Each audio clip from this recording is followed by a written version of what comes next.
Hello dear students, again Vinay is here to welcome you in the class of Physical Education and Sports Science।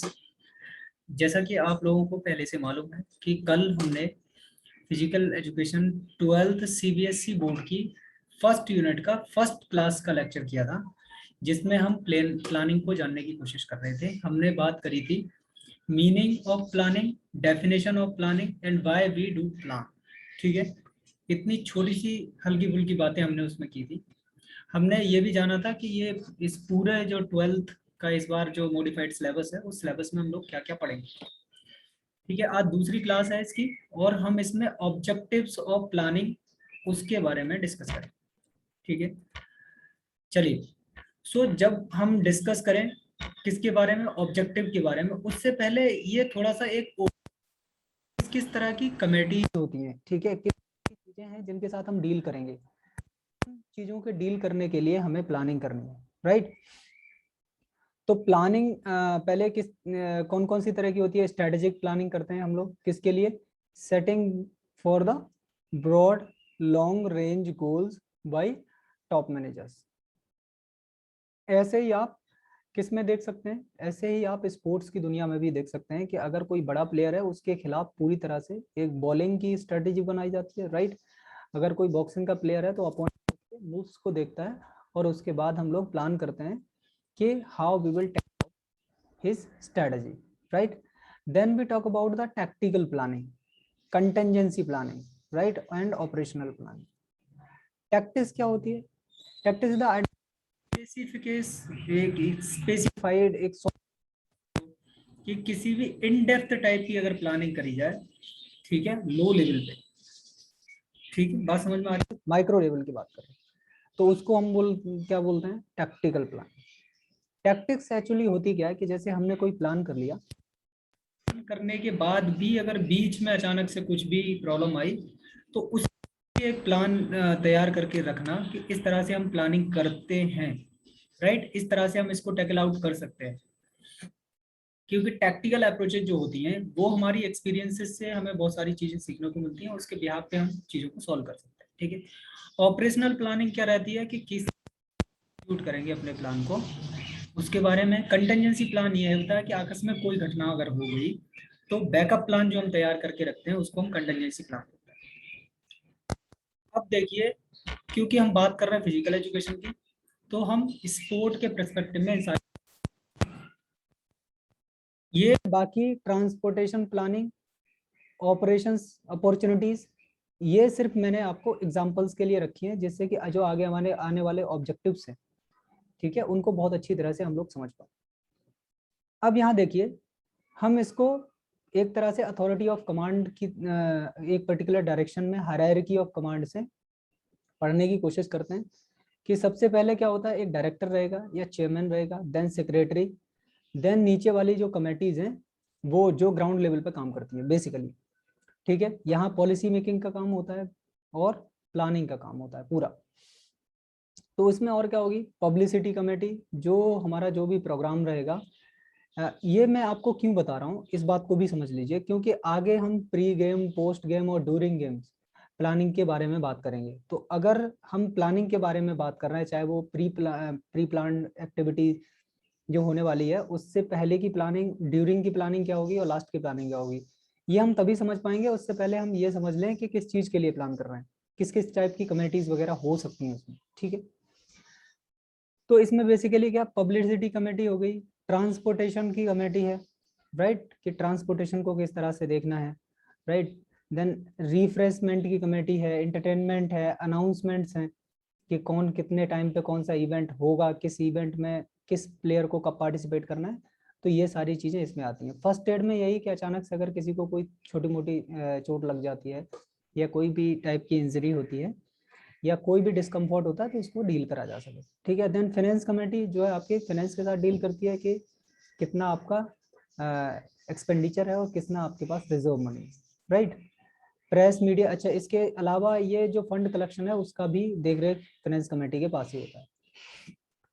Finance की बात हो गई। अब press और media जो भी आपका इवेंट है उसको पब्लिक तक ले जाने का काम करती है।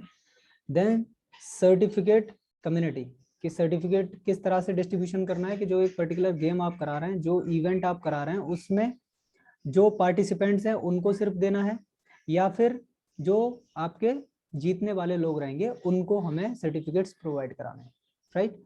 इतनी सी बात क्लियर हो गई। Then we come for the boarding और लॉजिंग। बोर्डिंग और लॉजिंग क्या होता है कि जो प्लेयर हमारे यहाँ आ रहे हैं खेलने के लिए, उनको किस तरह से कहाँ रोकना है, उनकी खाने वाने की व्यवस्था किस तरह से करनी है, वो बोर्डिंग और लॉजिंग में सब कुछ है, ठीक है। देन रिसेप्शन का वही है कि जब आप पहुंचेंगे तब बोर्डिंग और लॉजिंग के लिए, बोर्डिंग के लिए क्या करना पड़ेगा आपको, अपने डॉक्यूमेंट्स वगैरह जो कुछ भी है वो दिखाने पड़ेंगे, वहाँ के कुछ सर्टेन रूल्स फॉर्मेलिटी है उनको फिलफिल करने के बाद हम लोग बोर्डिंग और लॉजिंग के लिए एलिजिबल हो जाएंगे। डेकोरेशंस ये बहुत ज़्यादा आप समझाने की ज़रूरत नहीं है। ग्राउंड्स और इक्विपमेंट्स ये काफ़ी इंपॉर्टेंट रहता है स्पोर्ट्स में, ठीक है, कि ग्राउंड किस तरह से है, पूरी तरह से तैयार है, और किस तरह से उसका रख रखाव करना है, ठीक है। बाई चांस अगर कोई मौसम भी इधर उधर है तो भी उसकी अलग तरह की सेफ्टी मेजर्स होते हैं, वो हमें रखने होते हैं, ठीक है। दूसरा ट्रांसपोर्टेशन का प्रोसेस ऑपरेशन है, इनको आप देख लीजिए, बहुत ज़्यादा इंपॉर्टेंट नहीं है, बस एग्जाम्पल के लिए मैंने यहाँ पे रखे हुए हैं, राइट। अब हम मेन बॉडी पे आते हैं जिसपे हमें काम करना था, ठीक है। ये इंपॉर्टेंट चीज है, इनको आप समझते चलिए, बहुत ज्यादा टाइम नहीं लेंगे इसमें हम लोग, और ऑब्जेक्टिव्स हम लोग जल्दी जल्दी से खत्म कर देंगे, ठीक है मेरे प्यारे बच्चों। The very first objective is minimize the chance of mistakes.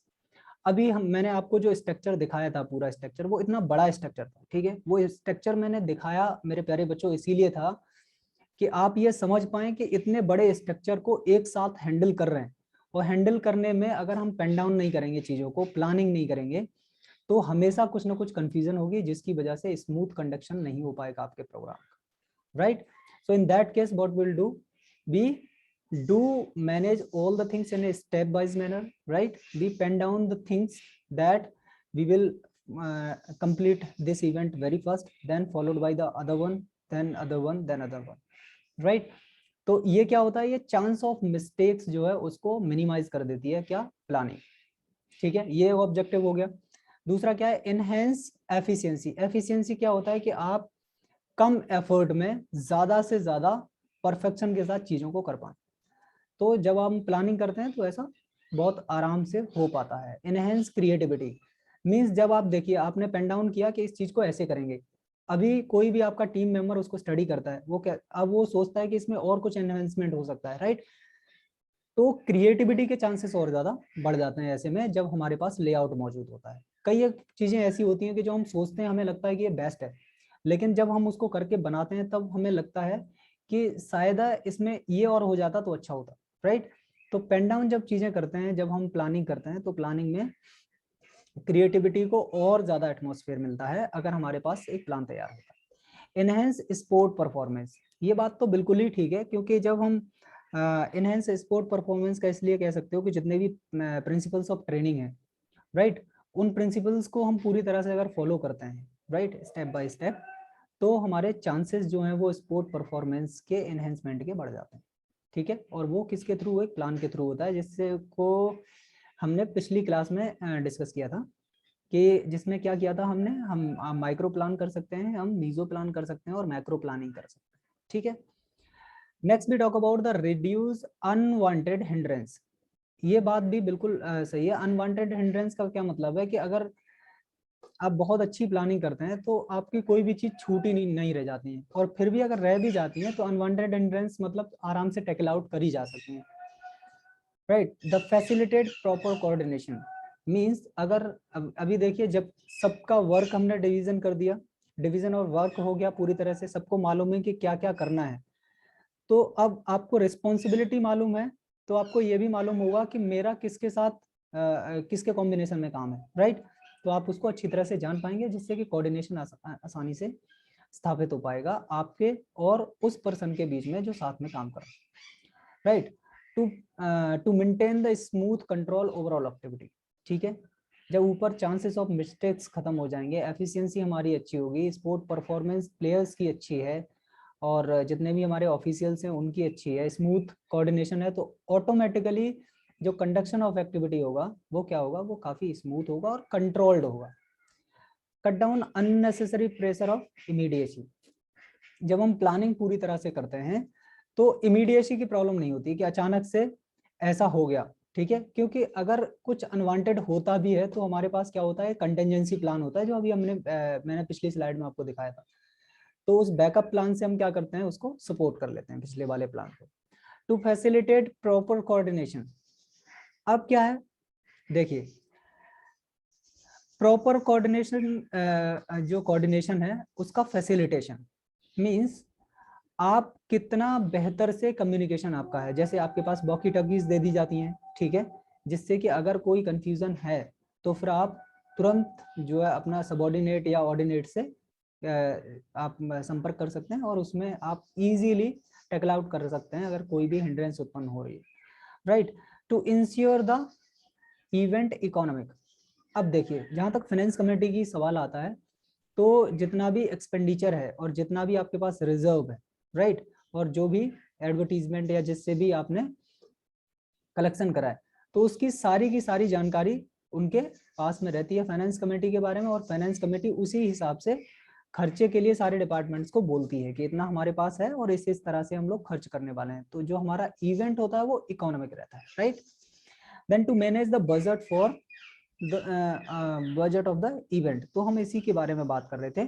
Budgeting इसीलिए की जाती है, राइट, जिससे हमें ये पूरा पता लगाया जा सके कि इतना हमारे पास पैसा जमा हो जाएगा और इसमें से इतना वाला एक पर्टिकुलर डिपार्टमेंट्स हैं कि फाइनेंस कमेटी को कितना देना है, जो ट्रांसपोर्टेशन कमेटी है उसको कितना देना है, फूड एंड लॉजिंग कमेटी को कितना देना है, किस किस कमेटी को किस तरह से डिस्ट्रीब्यूशन करना है, जिससे कि जो हमारा इवेंट है वो इकोनॉमिक बना रहे, ठीक है। तो आई होप दैट कि ओवरऑल जो कॉन्सेप्ट है ना उसको आप समझ पाए होंगे, राइट।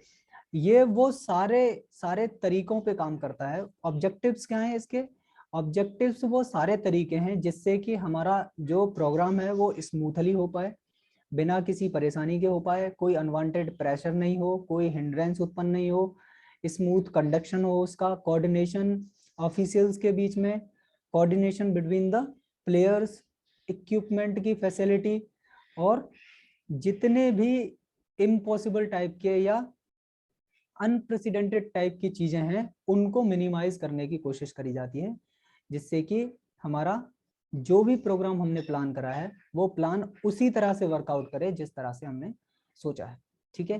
तो ये छोटी सी क्लास थी मेरे प्यारे बच्चों, ऑब्जेक्टिव्स के बारे में। मिलेंगे अगली क्लास में और डिस्कस करेंगे बचे हुए टॉपिक्स को, और इसी तरह से हम लोग छोटी छोटी क्लासेस में करते करते आपका पूरा सिलेबस जो है वो उसको खत्म कर लेंगे, ठीक है।